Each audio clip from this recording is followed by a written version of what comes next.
Welcome to the Patrick Real Estate Show, where we explore the fascinating world of real estate investing with your host, Patrick Switek. Patrick is a dynamic young entrepreneur and an accomplished real estate investor who's passionate about helping others achieve financial freedom.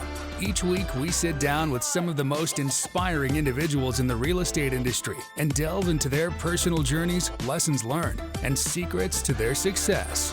Let's dive into this week's episode. Welcome to the Patrick Real Estate Show, Kim.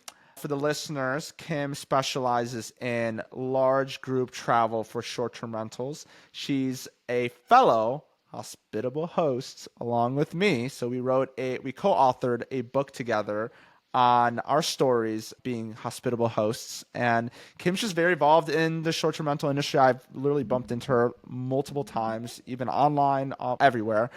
And so I'm just really excited to have you on and just talk shop. But Kim, welcome to the show. Thank you, Patrick, for having me. I know we bumped into each other so much online, and it's finally nice to have a little one-on-one time. Yeah. So basically, like most of us, got into this business accidentally. Yeah, there you go. And many of our stories said yes and didn't know what we were getting involved in. And at first, it really just started with helping out a good friend who is a real estate investor. Mm-hmm. Primarily, we traveled as a friend group together for many years, go to Mexico, Dominican Republic, Tahoe, like wherever, and found it not only more affordable, but a lot more fun, right? Mm-hmm. Having your home that you can spend all the time with your friends and cook meals together and hang out and spend time in the hot tubs or pools or whatever it is. And so the name Purveyors of Leisure stems from the fact that my first business partner and my husband are very good friends, and they were the gentlemen of leisure. They were the official, they had a wooden sign, they were officially gentlemen of leisure. And then I entered the picture, and so I was like, we got to do something about this sign. Like, I'm all about leisure. And sure enough, years later, wound up in business together, and now we're the purveyors of leisure. There you go. Yeah, I love yeah. that. And so that's the name of your company. That's the name of the management company, yes. There And you go. we basically started identifying properties that could be transformed into larger, basically head counts, more heads and beds. And the first property actually was the Coachella Estate, which was located right across the street from the polo fields. Ooh. And it's on 2.5 acres. It's lovely. It's got a pond, pool, just absolutely beautiful.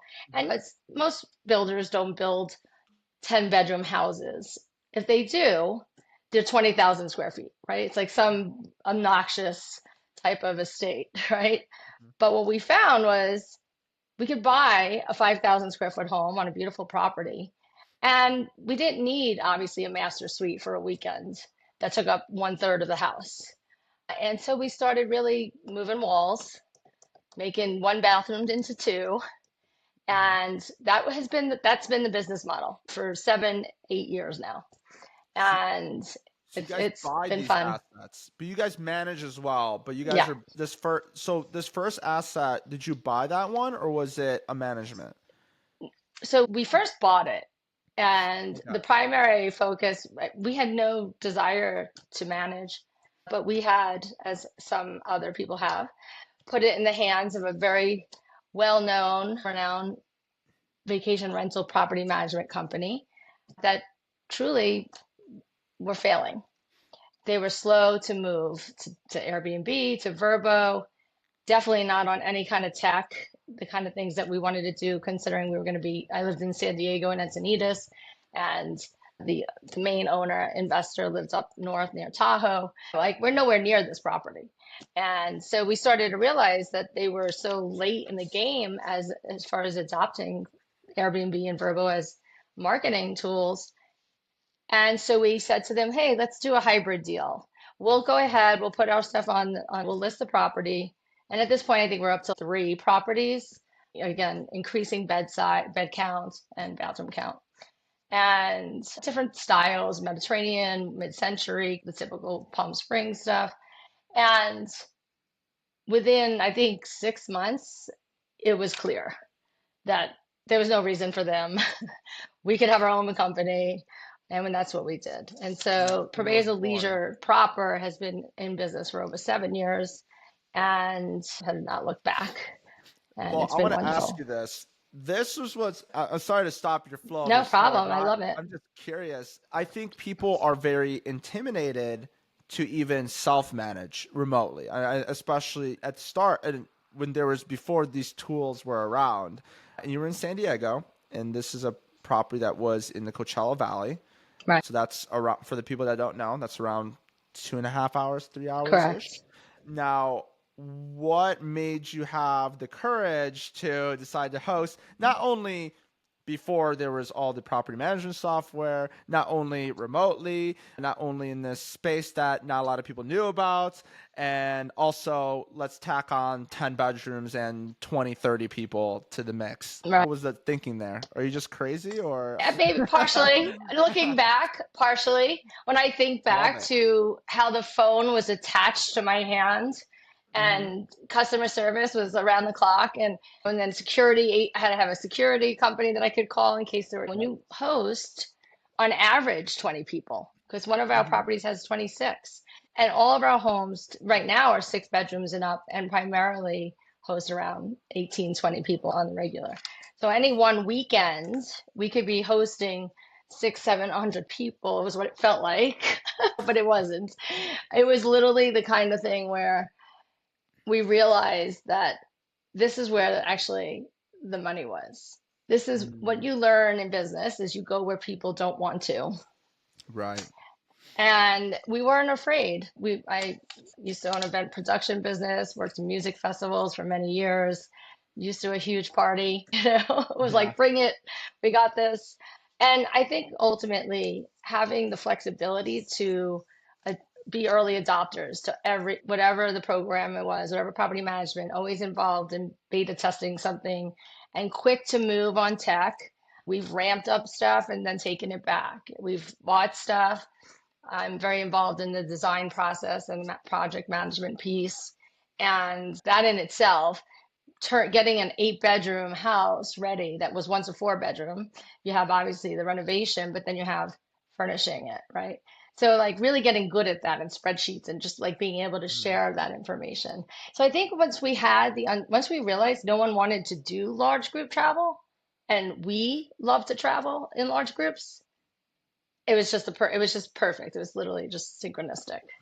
Yeah. And having the tech is just every 2 months it was getting better. Oh And now yeah. I have a virtual assistant team. I was an early adopter to that as well. I think 3 years ago was my first virtual assistant. So I'm I have two women that have been with me for 3 years, and wow. the other two, the night team, they do my marketing. So it's a nice combination of I don't need it to be accessible as much during the day and stuff. That's nice. Yeah. So I'm assuming that since you're a trailblazer in tech, I'm assuming you're playing around with AI.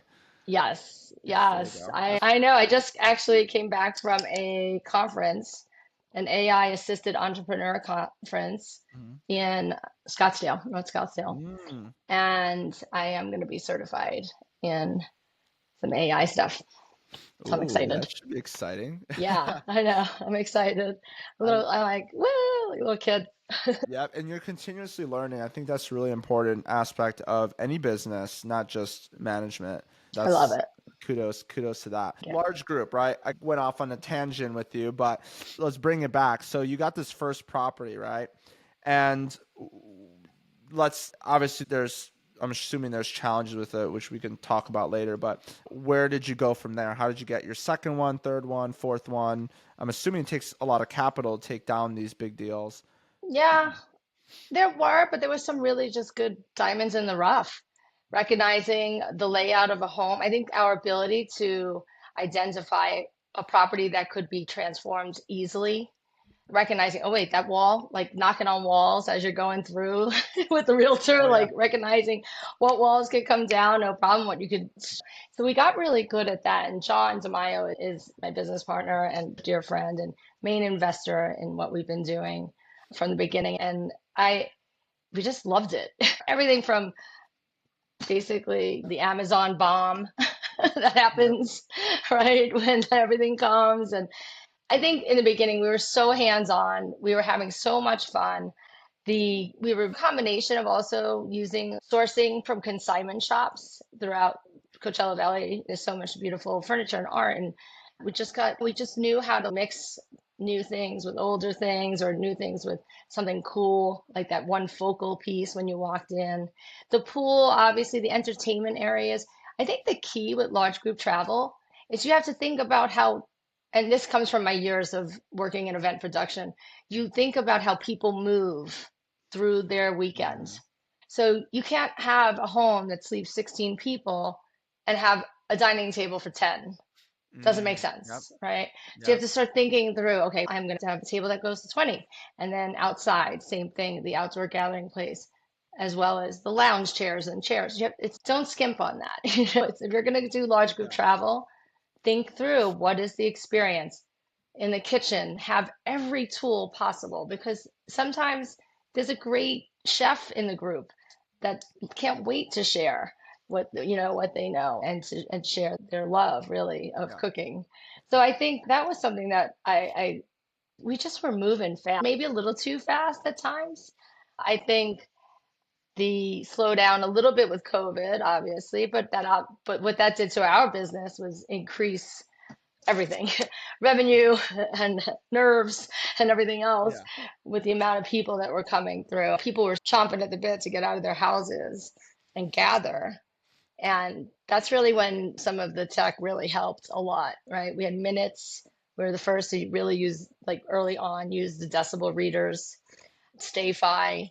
So it's really been interesting to just utilize the new technology that fits so well with what people are so afraid of with large groups. It Wow. really just dovetailed perfectly. And then, quite frankly, we did get out of a number of properties at the top. And actually, you know what? Adam Gilbert, who I Yeah. think you just interviewed, he's our main realtor and he's a dear friend. Oh, So, yeah, wow. yeah, Well, yeah. fun fact, he just confirmed that he's gonna be at the conference. Oh, Um, great. at Oh, I got to Herrlein tell him. conference. Yeah, that's awesome. He's gonna be on the boutique hotel panel talking from a Perfect. broker perspective because he's got really good insights on that. Just really And excited his to have him brother's on. doing management now He for is. boutique hotels. He is. Yeah, He's also my broker, so that helps. yeah, He's my a broker, a friend. I'd consider him yeah, me too. also a really good person to just know. So I Yeah, keep bumping into like people knowing him all the time. Only say good things. So yeah, really yeah, excited to have him online. But yeah, going back yeah, to what we were talking about with big group travel, thinking very intentionally about like all the nuances, right? Making sure that there's enough silverware, making sure there's enough seating. Let's take it a step further. What amenities, yeah, like what amenities do these big homes have that, or do you just keep it as a home, or do you have amenities? yeah, Because think about it. Most cases, there's going to be, I'm assuming there's going to be multiple generations, right? There's going to be exactly, the grandparents, the parents, that like you got millennials in the exactly. group, you got Gen Z, you got Gen It's so X. much fun. It's It's so much fun. so how do you adhere to all these generations while keeping things classy? That's what I Yeah, want to know. no, it's a great question. And I think, to be fair, we do a really good job at that, because I recognize that also, that it wasn't just friend groups, that there was this multi-generational Mhm. aspect. And obviously the game room that has everything from arcades to pool to ping pong. So it's like young kids are really into the games, and when then they can still play pool with their uncle or grandfather. A lot of outdoor activities. We have a volleyball court. Um, Obviously, a pool in Coachella Valley is necessary, Yep. and also in Borrego Springs, where we have the other estates, and offer a lot of. One thing I did want to mention: we have always hosted our guests, which is unusual, Mm. and the reason for that primarily was crowd control, a little concern. Let's see who's coming to these houses. But also, there's so many systems in a home like that. When you get into, in general, more and more homes obviously have more tech features, but with pool and the spa and understanding all the different aspects, we found having a host meet the guest within an hour or so of check-in show them how to use the fire pit. All the barbecues are they're a little bit over my head personally at times. There's just so many features. And I think having that person that they knew at any time they could text. Now they're not really texting that person. They think they are. They're texting my team, and yet at the same time, all the answers are seeming extremely personal, as if they're texting Mario. And my team is handling the next course of action. So we're very quick with any kind of maintenance issues. Someone's got concerns about the refrigerator not cooling, which is a big one where we live. I'm like, that's because you put a bunch of warm stuff in. Come on. And the aspect, though, of being truly hospitable is I believe, really has helped us in many ways. One, I think the guest feels from before they come, they are definitely being asked, like we'll send a month ahead of time a form for them to fill out about concierge services. We bring in on-site massages. We have yoga teachers that come. We have a fitness trainer that'll set up an obstacle course. We have a lot of leadership groups. We're speaking about family reunions and family and friends, but we get a lot of corporate during the week, which is wonderful because a lot of times it'll be like a sales group, a meeting of sales heads. And with everybody being obviously remote, it's an opportunity for this kind of one-on-one time with each other. And we build itineraries for them. We help them with booking golf times and tours. And now, actually, we just recently added Viator and our own store to StayFi. So that's been cool to have people be able to, if they ask what's there to do with children, and then they can buy like tickets to the children's museum or the pet, what is it called? I can't think of the name, but something else. But activities to be able to like be more like a resort. It's like the whole concept the whole time was welcome to your private resort. Yeah. That's a very high touch point thing. What I will say that's very interesting is the host showing up. That personal touch is, I mean, for smaller homes in a management portfolio, it doesn't always make sense to do that. Absolutely not. Now, granted, with a bigger home like that, the revenue that home generates, and because the occupancy is probably not as high, I'm assuming, it's probably on the lower end, it's higher rates, you can afford somebody to go over there and to be able to do a whole rundown of the property. And it feels very, especially for talking about the generation. Exactly. The older generation really likes the personal touch of having somebody walk you through, and it feels very elegant, like high end. So I love that. We actually it's been great. thought about that with one of our properties. We have a big property where we do 20 to 30. Okay. And we were thinking about adding that touch to it. So that's very interesting. That's awesome. I definitely recommend it. I think also, and what we do is typically the host is also the inspector of the property. So it's a nice touch because if they get the call or text from our team that the fan remote's batteries are not working, they did that inspection and missed that. So it's almost, there's a certain, and I still pay them for their time, don't get me wrong, to go get the batteries and bring it over. But the point is, you start to there's a flow amongst all the people that are touching that property. And I think it really minimizes those kind of things. Like you just don't see as many fan remotes missing as a result. I love that. And I was thinking the same thing because we have leads for our properties, for our luxury properties. Right. And I was thinking they go in between every guest and they're like a personal butler service is how so I was thinking like that'd be really cool to have them interact with guests too, because they're the ones that know the house really anyways. It'd be like a win. Definitely really interesting. So going back to retreats, this is huge for us too. Josh retreat, we have a lot of people coming out there for yoga retreats, for all sorts of like retreats. Fill our calendars during the weekdays for bigger properties. Now, how do you facilitate retreats? What do you ever accommodate beyond just, have you ever had somebody want a specific amenity or a specific layout? Or have you ever had weddings? I think weddings is a big topic. Yeah. Like big events. Let's say like somebody comes up to you and says, I want to have 100-person or 200-person event. How do you structure the conversation around that? Yeah, so we have a director of events that handles anything. It's depending on the ordinances in the city and the county. It depends. Some places it's like you can have 40 people or less and you don't need a permit. But once it gets to, and even with 40 people, if there's going to, we just did a 60th birthday party this weekend. So this is very popular. We do have events. We have fewer weddings than I thought we would. We have a lot of leads coming in. I think it's a misnomer. An estate wedding sounds casual and nice and easy. It's not. It's hard. It's expensive. You have to layer, you have to have, we won't work with someone that doesn't have a planner. It has to be, I just can't, we can't facilitate that piece. But I do have somebody who handles like basically a liaison between the property, the sale of the event, and then hands it off to their planner. And I find what's happened now is micro weddings are this new thing. It is. Instead of having the 200, we've had a few 200 plus weddings. And like any other event, it's all about the planning. But these micro weddings or a lot of milestone birthday weekends. And because Coachella Valley is so easy to get to from LA and San Diego, it's an easy draw, right? So it's even if there are 20 people in the house and they want to have 20, 30 people, it's easy to find, obviously, accommodations. So yeah, I adore bringing people together for that. Yeah, that I love the big group travel because you actually create so many memories with people.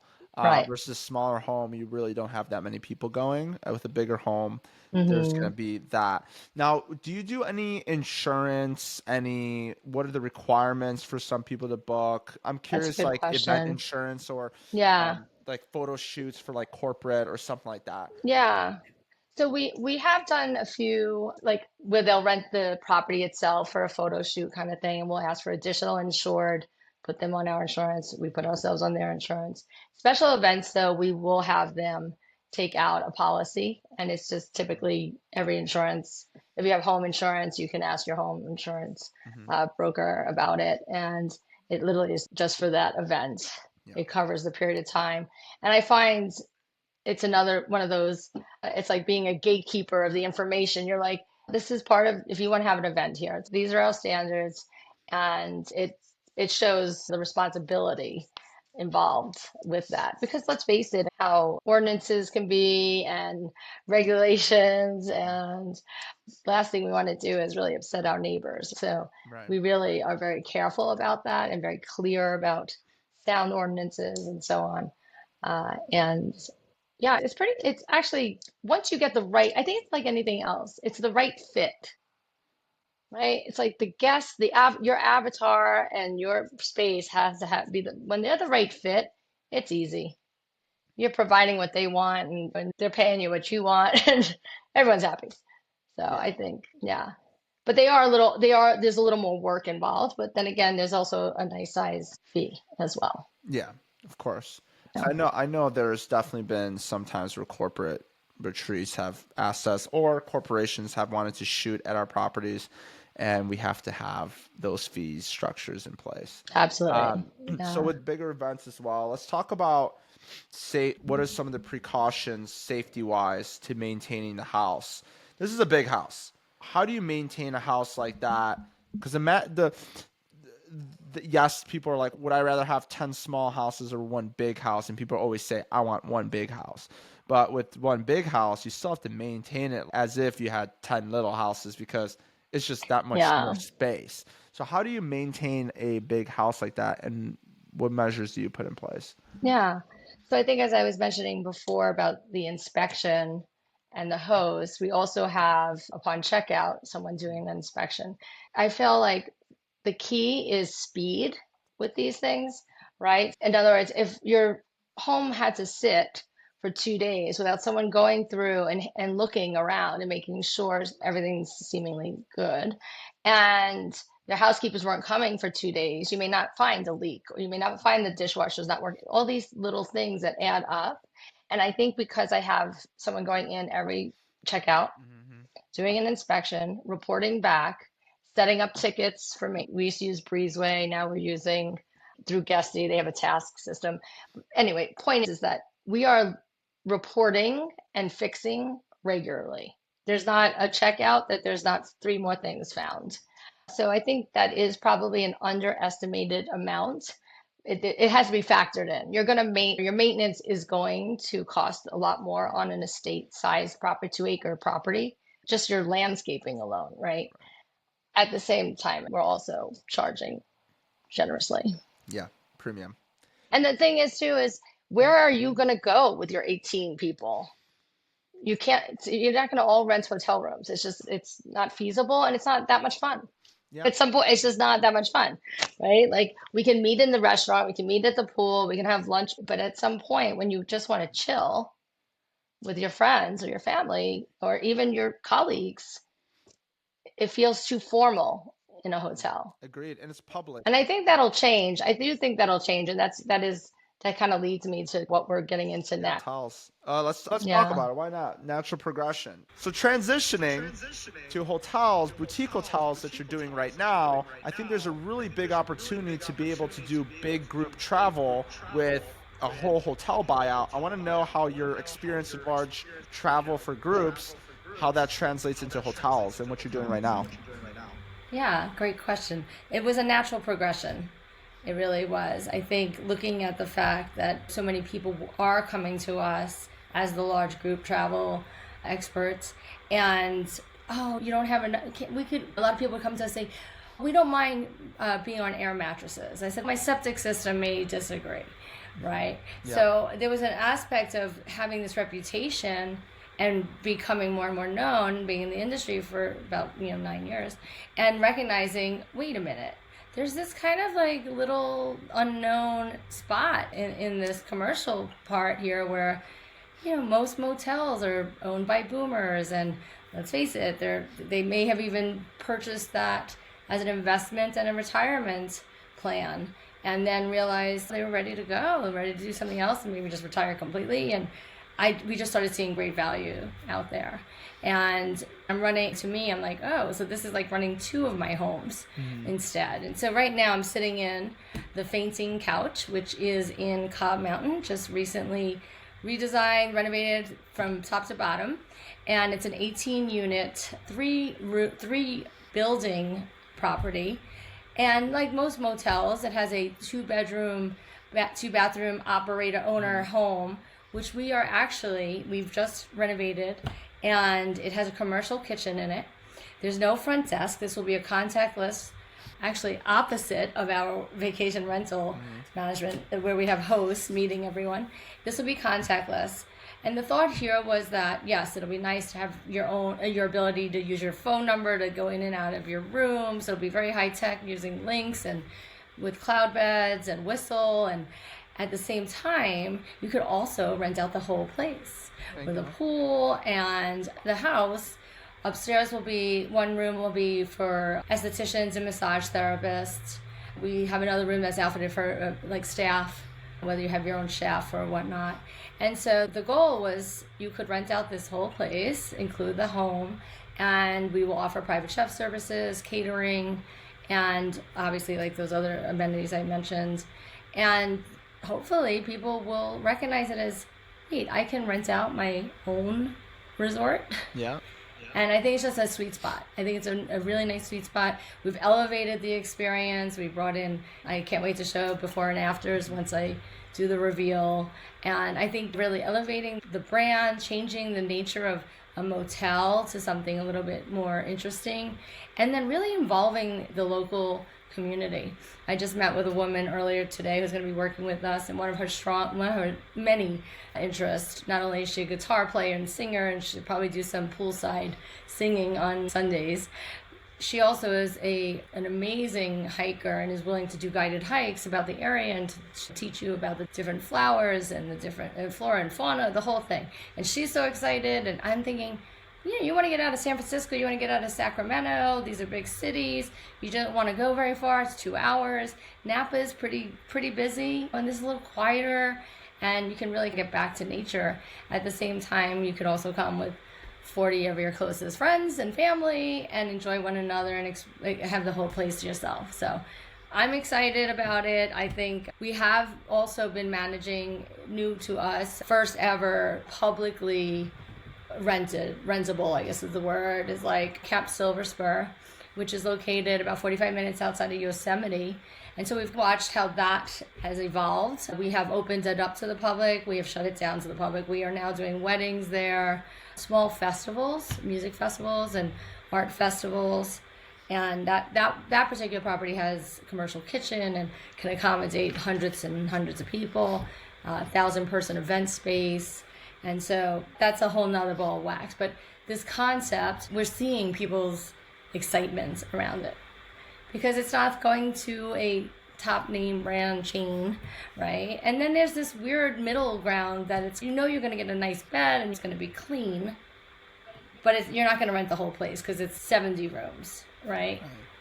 So I feel like I mean, look, wish us luck. Yeah, testing it out. But I do feel very confident that and also we've been asking our guests. I think that's a big piece of it as well. I mean, we have been obviously keeping all the doors open with all of our previous guests. We're really big about retargeting and rebooking strategies when it comes to our guests, because primarily, just because one person is your booker, there's 18 other people, viable options to be with me, right? To stay with our brand, to see our other properties. And so it's been really wonderful. And I give a lot of credit to the use of actually StayFi for that, because I can get into their inboxes and offer lots of goodies.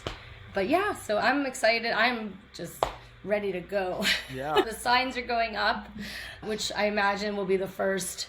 That's like official as far as people probably start calling, right? Yeah. And start going online and stuff. We're gearing up for that. This weekend is, like most places, a summer season is Memorial Day. So we're looking at people seeing. It's not ready to be opened yet, but it will be open the second weekend of June. That'll be fun. And then you can always pre-book and you can get models in and influencers and get all the traction going. Yeah. So a lot of fun stuff. This is where the fun begins, right?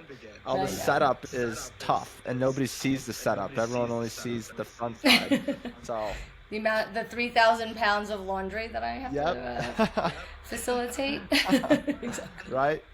This is awesome, Kim. Well, best of luck with that. I do want to get into the last 3 questions here. The first question is, what book do you think inspired you to do this whole journey, or maybe a resource or a podcast or anything that you felt like has been very prominent for you in your life? I'm actually going to, a shameless plug, a course that I teach, a transformational course that stems from Dr. Michael Ray out of Stanford University, called Creativity in Business.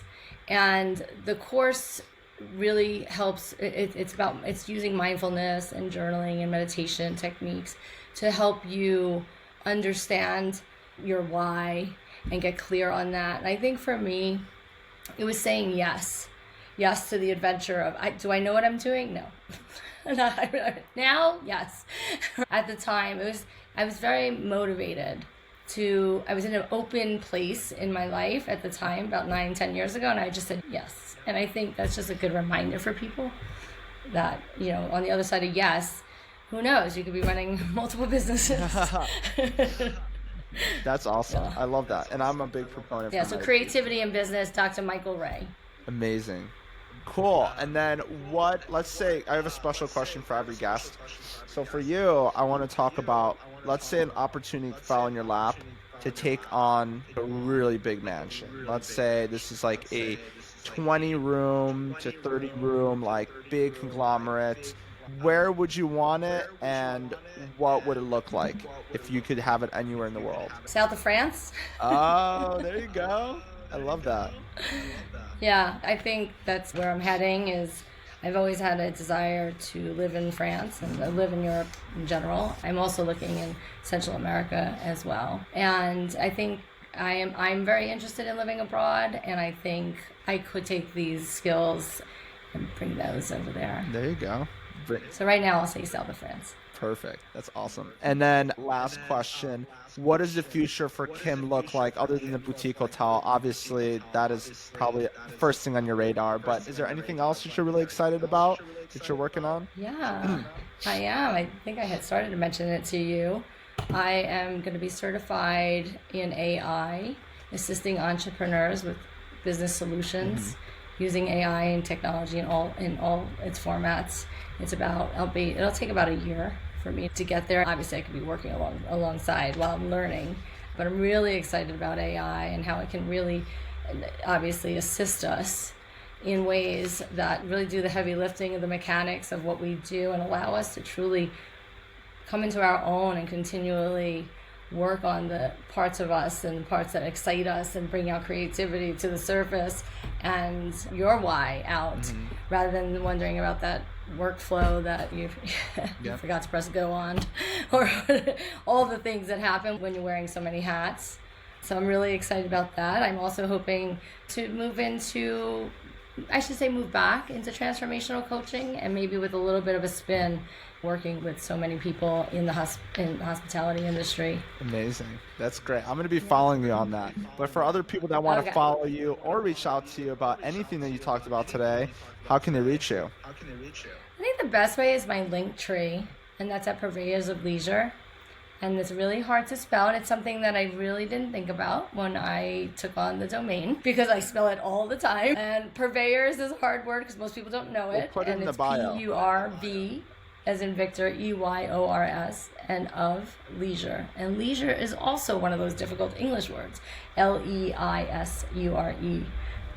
And so Linktree has more of, my hospitable host information, and that will be where I go ahead and post upcoming classes and courses that I'm thinking about teaching. Amazing. Thank you so much, Kim, for sharing. This is a topic that a lot of people know about or can talk about, but this was really useful and entertaining as well. Thank you so much for hopping on. I appreciate it, Patrick. Yeah. I look forward to seeing you sooner than later. STR Nation. In July. I'll see you there. That's our resolution. Be there. Be there or be square. Talk to you guys. All right. Bye. Thank you. And that's a wrap. Thank you for listening to the Patrick Real Estate Show. If you found this episode helpful, please give us a follow and leave us a 5-star review. Your support truly means a lot. And connect with Patrick in the show notes below. Until next time.